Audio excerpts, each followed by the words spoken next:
Guys, welcome back to my channel. Goddess KDB here. Today we will be discussing my entire natural hair journey from start to finish so that you can understand all the trials and phases that I went through. I think I attempted going natural like a total of 3 times maybe. I have it written down, so if I need to reference my notes, I'll do that. But stay tuned and just enjoy the story of how I got to this right here. Okay, so childhood. I had very thick, beautiful hair as a child. My mom comes from a family where she had a lot of sisters, and they all had beautiful, long, thick hair. So they were used to the whole like routine of washing and blow drying and braiding it up and keeping it nice and healthy. So I got lucky in that department. I'm actually going to do a whole nother video on how people were raised when it came to their hair care. Like, what did your parents teach you? What did your mom teach you? What types of rituals did you guys do in your household? Because I think that is a big deal. I think a lot of people just really didn't learn a lot about their hair care growing up. So I was lucky. I grew up in a household where everyone knew how to manage your hair, so, and to keep it very healthy. My hair grew to about waist length. I did not have a relaxer or anything. This was natural. I got my first relaxer around 9 years old. I was in the 4th grade. I remember being so excited. I get to go to a hair salon. My mom went to a hair salon like every 2 weeks, and I finally got to join her and go and see what the hype was about. So I, as a 9-year-old in the hair salon, I'm listening to all these adults have these adult conversations. I grew up in a time where kids leave the room when grown folks are talking. So this was the first time I was around I was in a room full of women with people who were just having very candid conversations about the men in their lives, their sex lives, any and everything. So that was actually kind of fun and sort of scandalous for me to be in there listening to all of this adult talk. So anyway, I have very fond memories of going to the salon at such a young age. I remember my hair was so thick and long that the stylist told my mother, look, if you want me to do anything with your daughter's hair, I'm gonna have to charge you double. It's like, whoa. So my mom was like, look, do what you gotta do. Let's put a relaxer in it. It's getting a little hard for me to handle. My mom had to like lay me on the kitchen counter with my head laying in the sink, with my hair laying in the sink, so that she can kind of wash it. That way I could be comfortable, because it would take so long. She would wash it in sections. She would divide my hair into maybe like into halves or to fourths, and wash each section at a time. And she would just, once she got through scrubbing and conditioning and detangling one section, she would braid it up and go to the next session. And I would just, section, and I would just lay there on the counter waiting till she was done. And this was a very lengthy process, but it had to be done. But I had very healthy hair, so I still appreciate all of her hard work. So anyway, so just to give you a visual, I had very thick long hair. The salon was like, we're gonna have to charge you double what we normally would charge for putting a relaxer in someone's hair. This is virgin hair. We're having to do the whole, from root to ends. We're not just doing a touch up. So, and then her hair happens to be almost like waist length. They were like, oh yeah, we're charging you more. So I got my first relaxer. So here's a picture of my first relaxer. I thought it was so nice and so pretty and straightened. I never wore my hair down. My mom always kept it in braids, which is what kept it healthy. That's protective styling for you. So I wore it down. However, I only wore it down that day. As soon as we got home, the hair was put back in ponytails, braided up or twisted. She would either put, so she would use those little ponytail holders at the root, and then she would put it into maybe like 2 to 4 pigtails, and then they were either twisted or braided from there, and little tiny rubber bands on the end. And that's how I rocked my hair all the way through the rest of elementary school. So then fast forward to the middle school and the high school through college years. We got to a point where I'm finally allowed to do my own hair. So mom's not doing it anymore. I can kind of handle it myself. I can wash it by myself and condition it by myself. And I think I am grown, honey. So I decided to just let my hair fly loose all day, every day. I'm using curling irons left and right. I'm using any heat tool you could imagine: flat irons, curling irons, crimping irons, blow dryers, hooded dryers, you name it. If it had heat, I used it. And lo and behold, did I experience heat damage. Like, not only are perms very damaging to our hair, but so is heat. Like, so the combination of the two, I went from having hair down my back to just, I mean, it was still pretty long, but it was just, I could never get it to grow past my shoulders. It broke, literally broke off, guys, little by little, until it was all the way up to my shoulders, you know. And so I just assumed, you know, that the beautician was just cutting too much off every time I went back. But what she was doing, she was having to trim it every time I visited her, because there's so much damage. I've got split ends galore. So, so after college, I got married and I'm pregnant with my son, and I decide while I'm pregnant, let me see if I can just grow it out. Like, I had already always been fascinated with natural hair or naturally curly hair. And I remember attempting it a few times during my middle school years, like sort of seeing if I could do a wash and go by just hopping out the shower and just literally going. And it was just a big poofy afro by the end of the day. So I said, well, let me just sort of, now that I'm older, now that I have time, before the baby gets here, let me see if I can figure out how to rock my natural hair. So this was about the year 2000, maybe 2001. So I'm growing it out. I mean, the most you could do is kind of rock these transition hairstyles where you're, for me, that mostly meant keeping it in a ponytail, hiding the two different textures, slicking the edges back as best I can, and tucking the ends under. Like, no one would ever see my ends. That line of demarcation where the natural hair meets the perm hair, I never exposed that.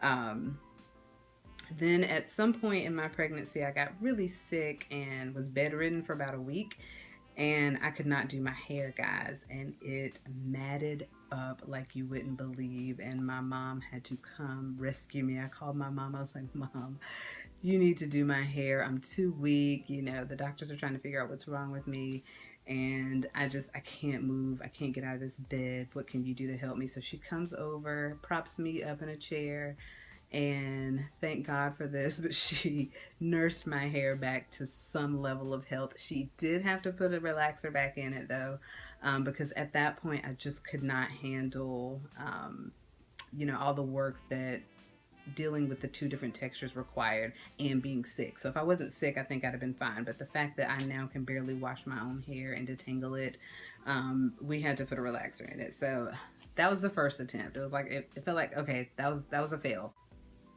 From 2001 to 2005, I attempted it again. This time I actually discovered this book called Do Not Go Shopping for Hair Products Without Me. And I will link the author in the actual title just in case I butchered it in the description. But this is when I've learned through this author's book about how to really treat black or textured hair. Up until this point, I don't think I quite understood how delicate our hair is. And the thing that stood out in this entire book was, she said, when you imagine your hair, I want you to think of it as like the petal of a flower. And she said, you know, would you rough up a flower? You know, would you just, like, if you had a bouquet of flowers, would you just go like thrashing it around the room and knocking it into everything? No, you would like protect the petals. You would put it in a vase. You would make sure like it was up on a shelf where no one could reach it. And you would know that if you bumped into one of those petals, it's probably gonna die, or that petal's gonna fall off. And when it falls off, it's gonna dry up, and it's just gonna, turn into a brittle um, petal and just sort of crumble. And you have to treat your hair that way, or you have to treat black hair that way, very textured hair that dries very easily and it's extremely delicate. And so this book taught me that if you don't treat your hair as delicate as you would the petal of a flower, then you're going to experience damage. So everything from just your pillowcase to the hair brushing on your shoulder throughout the day when you turn your head, leaning back on a chair, like everything your hair touches potentially damages it. It like sort of just like imagine that it just chips away like a fragment of that outer protective layer, and you ultimately end up with split ends. And so after learning that, everything I did with my hair from that day forward changed. So no longer was I, combing through my hair, hearing a snap, crackle, and pop. I made sure I only detangled my hair if it was under running water, drenched in conditioner, with a wide tooth comb. I made sure that if I was going to go to bed, I went to bed on like a satin pillowcase. I just was very mindful from that day forward on what was happening to my hair throughout the day. That's the whole premise of protective styling. You're protecting it not only from the elements, but just the day-to-day things. Just like I said, your shoulders, the clothing on your shoulders, just brushing. Every time your hair just kind of does that, just imagine that that's damage. That could be damage. The more it does that, the more you're going to lose those ends. So fast forward, I'm able to sort of grow my hair out a little bit. So I'm kind of like, hey, this is really working. I've got a lot of new growth. I'm still kind of hanging on to the ends. I did not do a big chop. I'm sort of in that transition stage. So I still have two different textures. I'm trying to hide them. I'm doing a lot of buns, tucking the ends under, ponytail. I don't want people to see those two different textures. And I decide, okay, maybe we should do the big chop now. I do the big chop, and it's not really a big chop at this point. I mean, I basically have like 3 or 4 inches of like relaxer left on the end of my hair. So for 4 years, guys, I grew my hair out. I know to treat it like a petal. I worship the strands, okay? And then I cut it, and I'm like, my hair looks poofy. Like, I'm so used to the whole sleek look of a relaxer that anytime I try to do a press and curl type style where you flat iron your hair and you curl it, it doesn't hold the curl. It doesn't hold that sleek shape. I can't seem to get it to flat iron. I can't seem to get it to curl. I can't seem to get a wash and go. I'm just like, I just have a poofy mess. And I mean, after, just that kind of hit my little self-esteem a little bit. I'm a little vain. I kind of want my hair to be popping before I leave the house. So, and I've just worn it in a bun, for God's sake, for 4 years. I am ready to rock my hair. So I literally I was discouraged. I could not get it past this fluffy, frizzy poof ball every day. If I did get it straight by midday, it reverted back to an afro. So I gave up, and I went back to the creamy crack again, guys. So, I just felt so defeated. I finally knew how to get natural, healthy hair, but now I don't know how to style it. So something really interesting happened this time. So when I gave up this time and tried to put a relaxer in my hair, guess what happened, guys? It didn't take. It kind of like did this like halfway thing. It didn't process fully. Almost kind of like if you were to put your perm in and then rinse it out too soon before it had a chance to straighten your hair all the way. But guess what? I liked it. It gave me this loosened, wavy pattern that allowed me to do basically a wash and go, but not a super tightly curly one. So I had like this loose, wavy hair, and I could literally wear a wash and go whenever I felt like it, or I could wear it straight, and it did not get poofy. So I thought I struck gold. I was like, wait a minute, like, How come I've never known about this before? People, I think, have coined this technique. If you do it intentionally, I did mine like accidentally or by mistake, but if you do it intentionally, it is called the Texlax Method. So Google that whenever you have a chance. But I later found out that that's what they typically called it. But I didn't care. I didn't know any terms. I just figured this is working for me. I just sat here, grew my hair out for 4 freaking years, hated it, tried to go back to a relaxer, and it didn't quite straighten all the way, but it also didn't leave me with completely virgin, kinky hair. So I just had something right in the middle, and it worked beautifully, guys. It was so convenient. I rocked this style for like 6 years, okay? 6 years from like 2006 to 2012, I Texlax intentionally once I figured out that first time what happened. That was my go-to. I basically used, do you remember a perm called Motions? I don't know if they still make that, but I use that relaxer. It has a high pH.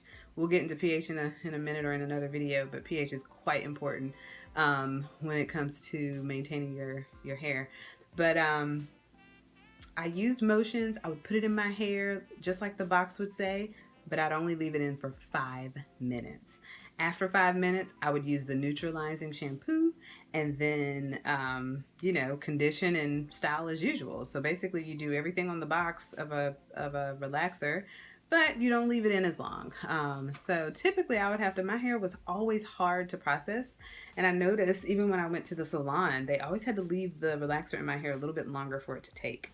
So I think that's what happened. I think I tried to put a relaxer in. I forgot about that and didn't leave it in quite as long. And lo and behold, it was my new favorite thing.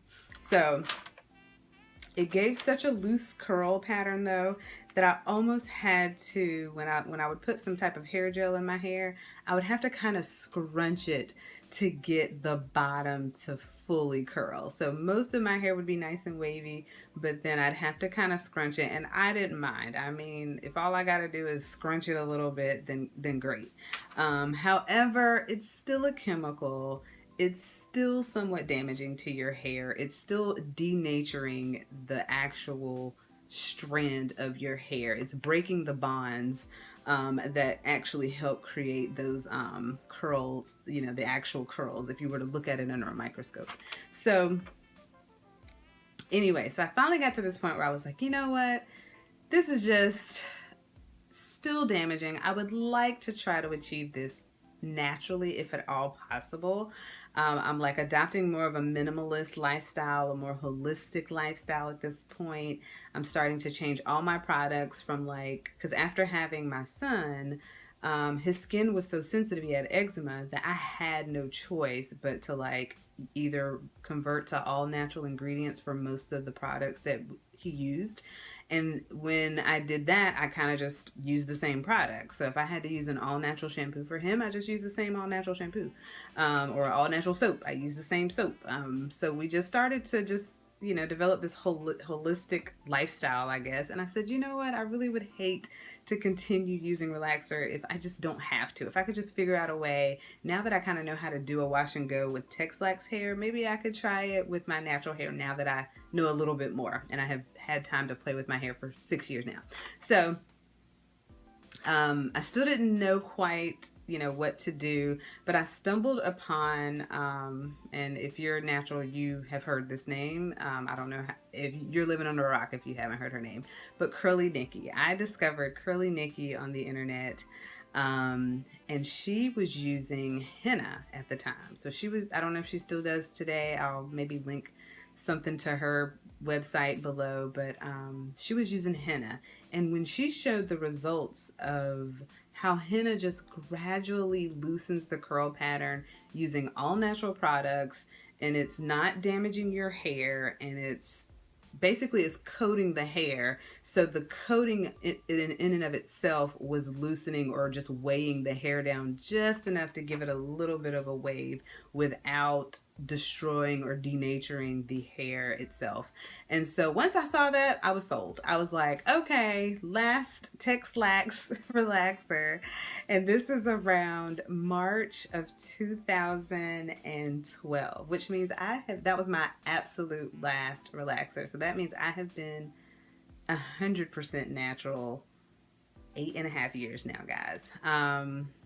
So that was truly my last relaxer. So thanks, shout out to Curly Nikki, you know, wherever you are, like, you were the inspiration for me to just finally let go of the creamy crack. So I discovered her along with another YouTuber that you all might have heard of. Her site, or her name, is called MahoganyCurls. So she was using at that time a method called the Curly Girl method. And so between Curly Nikki and MahoganyCurls, I was like, I should be good. I should be able to figure this out. Like, if they can do it, I can do it. And it seems like they're more geared towards either natural products or at least not using chemicals. So I gave it a shot. I stopped using relaxers at that point, started using henna, started adopting some of those curly girl methods that MahoganyCurls was using. If you don't know, the curly girl method was started, I think, by a lady named Lorraine Massey. She's the founder, I think, of the Diva Curl products. So yes, she's I think the founder of that technique or whatnot, and it's mostly geared towards just co-washing. So I think co-washing is just the biggest part of that, mostly co-washing and not using sulfates. I think just staying away from sulfates and silicones is her biggest thing. So anyway, I started adopting these styles. I got some notes here in case I forgot. And the Curly Girl method only worked for me for about a good 2 months. Because I was adding a ton of conditioners to my hair, what happened for me is that I noticed I had a lot of product buildup. So product buildup just makes your hair really limp, dull, and droopy, and then you almost start to lose your curl. You're like, wait a minute, I'm supposed to be gaining curls here, and now I feel like it's weighing my hair down. And if I'm cutting out all of the silicones, I couldn't understand, like, well, why is my hair still weighed down if we're cutting out the one ingredient that supposedly is bad for our hair? So again, guys, I'm getting a little frustrated, you know. I'm like, okay, I've already tried this. This is like my 3rd attempt to go natural. I've got to figure this out. So I end up realizing that I had what's called protein overload. So just because you're using conditioners and not a lot of sulfates in your shampoos, that's what makes your shampoo suds up, which is actually kind of very drying to our hair. Just because you're not using those does not mean that you're just in the clear. My hair just happens to already have a lot of protein in it. So I learned very quickly that you have to really pay attention to what your hair likes. My hair has enough protein and does not need a protein treatment. Just because everybody else does or someone else uses that and it works wonders for their hair, that doesn't mean it's going to work for you. And I had to learn, I guess, the hard way that my hair does not like protein or doesn't need it. It has enough. It's got plenty of. I had to learn that a lot of the products that I was using, I wasn't really paying attention to the ingredients. I was only looking for like silicone and that was it. So now I've got to pay attention to what proteins does it have in it.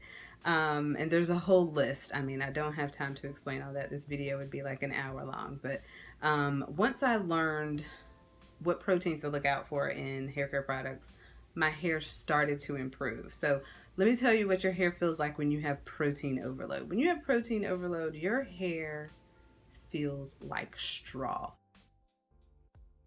It is brittle, hard, and dry. I literally thought I had damaged my hair to like beyond repair. I could not understand how I went from having completely, thick, luscious hair to now straw, brittle, like dry hair that does not curl up at all. So that was very odd to me, and it scared me because I was like, wait a minute, like seriously, did I like completely damage my hair here? Am I gonna have to like really do a big chop and cut all my hair off? So I started to, find products that had no protein in it. And lo and behold, I started swinging back to the moisture side and my curls started to revive a little bit, but I also went too far in that direction. This, you guys, is called moisture overload. I'm going nuts at this point. I mean, if I use protein, I get protein overload. If I use moisture, I get moisture overload. Like, how in the world do you find the balance? So, Curly Girl Method, I just had to cut it out because it was just causing me to go from one extreme to the other.